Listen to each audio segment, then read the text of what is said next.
कृष्णा बेरीबाल जी कोलकाता से। राधे राधे। महाराज जी आपके चरणों में कोटि कोटि प्रणाम। महाराज जी हमें अपने भौतिक इच्छाओं की बातें दूसरे लोगों से क्यों नहीं करना चाहिए? आज की त्याग की चर्चा से ये प्रश्न आया। क्योंकि उसकी सत्ता दृढ़ होती है। तो ये आगमा पाइनो अनित्य हैं।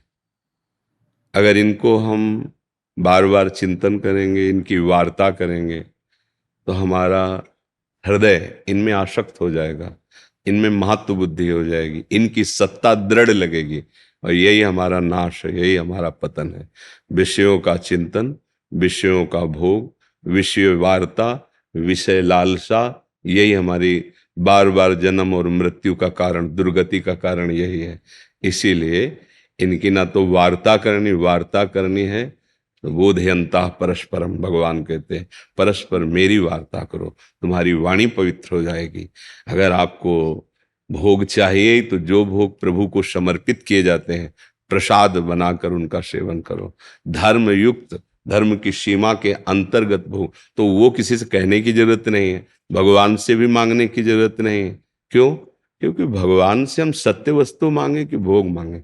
एक जैसे गरीब आदमी है, वो किसी चक्रवर्ती सम्राट के पास जाए और उससे कहा जाए तुम्हारी जो इच्छा हो मांग लो, कहेगा 1 साल का भैंस गाय का चारा दे दो, 1 साल की रोटी की व्यवस्था कर दो।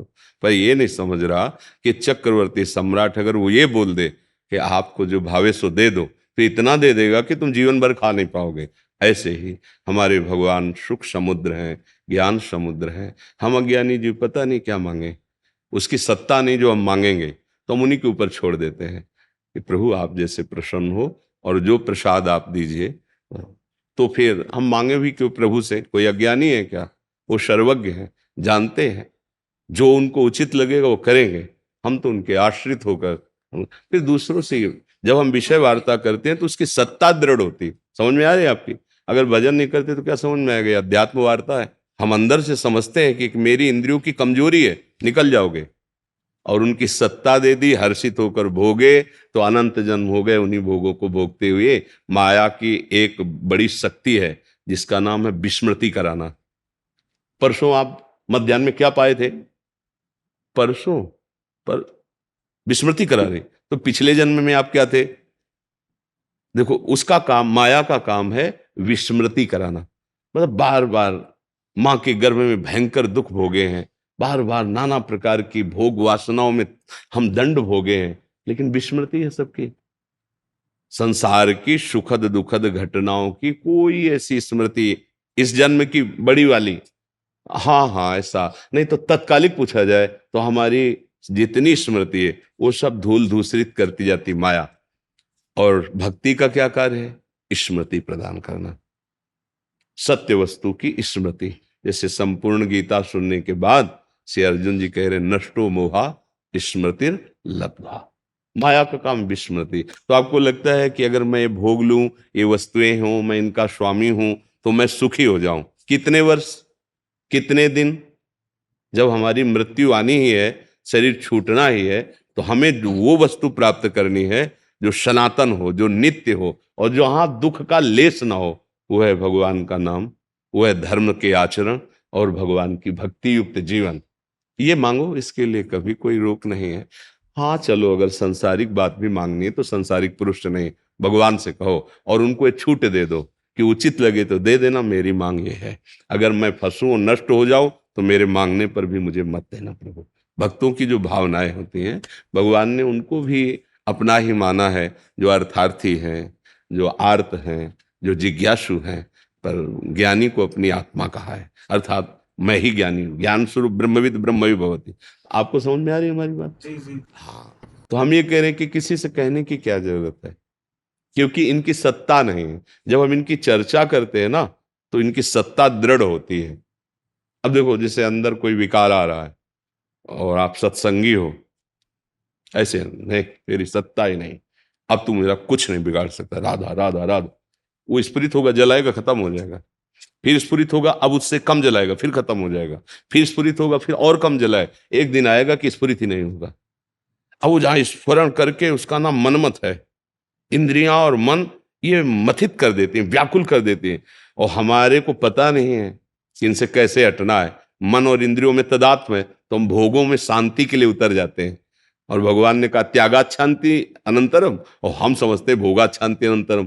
तो भोग से क्या हुआ, और वासना तृष्णा बढ़ी, हम गिरते चले जाते हैं। इसलिए कहा गया कि आप अपनी इच्छाओं का दमन कीजिए, ना कि इच्छाओं को प्रकाशित कीजिए। अच्छा, जैसे जैसे आप इनको सत्य मानने लगेंगे तो फिर दुख भी सत्य हो गया, नरक भी सत्य हो गया, पापाचरण भी सत्य हो गया, वो तुम्हें भोगने पड़ेंगे। बिल्कुल आप ये समझो कि आप जैसा सोचोगे वैसा बन जाओगे, जैसा सोचोगे वैसा दिखाई देने लगेगा। ये जादू का तमाशा है, भगवान की माया का ऐसा जादू है, तुम जैसा सोचोगे वैसे तुम्हें अनुभव में आने लगेगा, और जैसा तुम्हारा भाव होगा वैसे तुम्हें दृष्टि प्राप्त हो जाएगी। जैसे मानो कामी पुरुष है और उसकी दृष्टि चाहे वो किसी को भी देखे वो अपनी कामना से युक्त देखेगा। निष्कामी पुरुष है वो अपने भाव से, और जो भगवान का प्रेमी है वो सर्वत्र भगवान देख रहा है। नहीं देख, जड़ चेतन जग जीव जत सकल राम में, सिय राम में सब जग जानी, चिद चिद लक्षणम सर्वम राधा कृष्णमयम जगत। हमको क्या दिखाई दे रहा है, स्त्री पुरुष जड़ चेतन, हम जैसा ये यथा माम प्रपद्यन्ते तास ततै भजाम्यहम्। अगर आप भगवान को विषय मानकर भजोगे तो विषय दिखाई देगा, ब्रह्म मान के भजोगे तो ब्रह्म दिखाई देगा। है वही, दूसरा नहीं, जाकी रही भावना जैसी प्रभु मूर्ति देखी। एक ही भगवान कंस के रंगमंच पर पधार रहे हैं लेकिन अलग अलग सबको दिखाई दे रहे हैं। एक ही राम जी जनक जी के हम मंच पर विराजमान, सबको अलग अलग दर्शन। तो भगवान का अलग अलग दर्शन भाव दृष्टि के अनुसार हो रहा है। तो हमारी दृष्टि कैसी, जैसा हमारा चिंतन होगा, जैसी हमारी वासना होगी। तो हमारी वासना गंदी है, शरीर भाव है, भोग में सत्यत्व सुख बुद्धि है।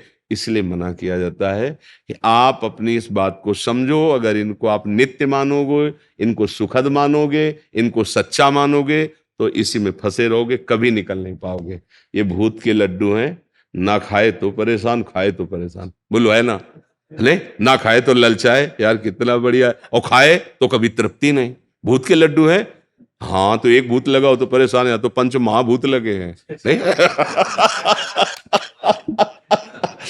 एक भूत लगाओ तो आदमी झाड़ फूक करवा ले जा ले क्या क्या, और यहाँ तो पंच महाभूतों का नशा चढ़ गया है कि मैं देह हूं, देहाभिमानी, पंचभूतात्मक रचित इस देह को मैं मान करके इंद्रियों के साथ भोगों में विचरण कर रहा है। बड़ा समस्या है। अब ये चूंकि अध्यात्म है, बिना भजन के इसका रहस्य समझ में नहीं आता है। सत्य मार्ग का अवलोकन, सत्य वार्ता, ये तो भगवान की कृपा है कि आप यहाँ सुनने आए हो, यहाँ बैठने आए हो। नहीं, सत्य शास्त्रों के वाक्य और संत जो भगवत अनुरागी जन है उनका सत्संग ये बड़े दुर्लभ हैं। अगर आ भी जाए तो कुछ ले नहीं पाते, तर्क वितर्क देहाभिमान, और अगर पकड़ ले महत्संगस तो दुर्लभ हो पर अगम्यो दुर्गम हो।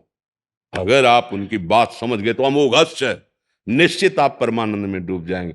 देखो जब पारस मणि मिल गई तो 100-200 ग्राम सोने की कोई बात रह जाती है क्या? पहाड़ बना लो, पूरी सृष्टि बनाने वाला प्रभु अगर मिल जाए तो आपके पास कमी क्या रह जाएगी? तो हम घाटे में हो जाते हैं जब प्रभु से कहते हैं कि हमको ये वस्तु दे दो, ये पदार्थ दे दो, तो हम घाटे में हो जाते हैं। जब 10,000 वर्ष तपस्या की श्री करदम जी ने, भगवान प्रसन्न हुए। भगवान ने कहा क्या आपकी इच्छा है? तो उन्होंने कहा हमें पत्नी चाहिए। तो भगवान के आंसू आ गए, उसी से बिंदुसर बना। भागवत में पढ़ के देखना, बिंदुसर का जो प्रादुर्भाव हुआ भगवान के अश्रु से हुआ कि गजब है, मेरी प्राप्ति के बाद भी है। तब कहा कि ठीक है, आपने पत्नी के लिए मेरी आराधना की तो विश्व सुंदरी और परम पावन करने वाली महाराज मन और शत्रुपा से प्रकट देवहूति नाम की कुमारी आएंगी और तुम्हारा वरण करेंगी। और फिर आगे वाली बात स्वयं कह रहे हैं कि मैं स्वयं पुत्र रूप में आऊंगा और तुम्हें उपदेश करके तुम्हारा उद्धार करूंगा।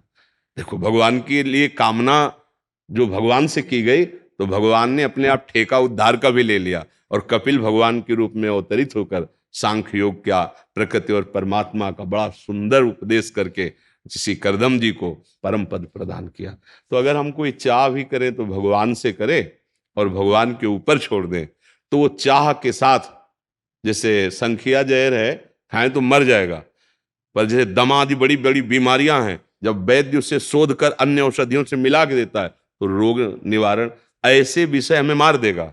और वही विषय जब भगवद अर्पित प्रसाद हो जाता है तो प्रसादे सर्व दुखाना महानिरस्य उपजायते। इसलिए रोकते हैं कि असत वस्तु की सत्ता को दृढ़ मत करो, ना सतो विद्यते भाव, ना भाव विद्यते सता। समझ पा रहे आप जी? राधा राधा।